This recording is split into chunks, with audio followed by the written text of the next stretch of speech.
কি ও রশিদ ভাই মন খারাপ হয়ে বই রয়েছেন কার লাগিয়া?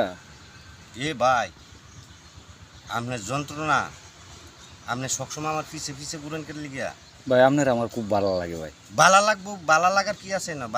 মেয়ে সকাল বেলা ঘুমুত তুলছি, মেয়া আম্মা ঝাড়ু দে বাইয়া মেয়া বার হচ্ছে মানুষে 20-30 জন মানুষ আইছে বাড়ির মধ্যে, টিয়া পয়সা ঋণ ঋণ দিতাম।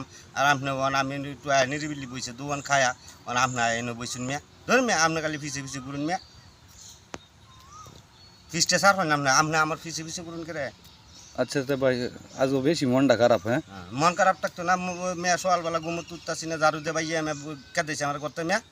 খাইছিও না কিছু, এই যে গাছটা তোলে একটা আম পাইছি, এটা খাই আমনে করছিলাম, আপনি ডিস্টার্ব আরম্ভ করছেন মিয়া। এটা করুন করে। আচ্ছা কোনো সময় তো 10টা টিয়া দিন না চাইলে, 10টা টিয়া আছে দক্ষিণ বিশ্বটা বাজারে দেয় নাস্তা করবাম আবুল বাইর হোটেলে। না টিয়া নাই ভাই। মানে আবুল বাইর দোকানে গেলে বাইরে দিব দুহান 10টা টিয়া। তো 10টা টিয়া দিতারুন না, ফিসে ফিসে তো টিহি করুন, অত মজা খেয়া সাত তো সারা করুন না, খালি ফিসে ফিসে করুন। খালি আমার আপনি কোন আমার কথা ভাল লাগে, আমার কথা ভাল লাগে, আমার কথার মধ্যে কি মধু। আপনার খুব ভালো লাগে ভাই আমার। আমারও তো ভালো লাগলো ভাই, মনটা বিরাট খারাপ ভাই। আম্মা মারছে সকালবেলা ঝাড়ু দিয়ে দুবাইছে ভাই, বউ আরো হাসে। আমার যে বাইতেছে বউ আরো হাসে ভাই। কন আম নেই কন ঋণ কি আমি করছি? ঋণ করে আলছি এটা জমি বেচে দেলাক, জমি আছে জমি বেচে দেলাক একটু তাই তো সারা যা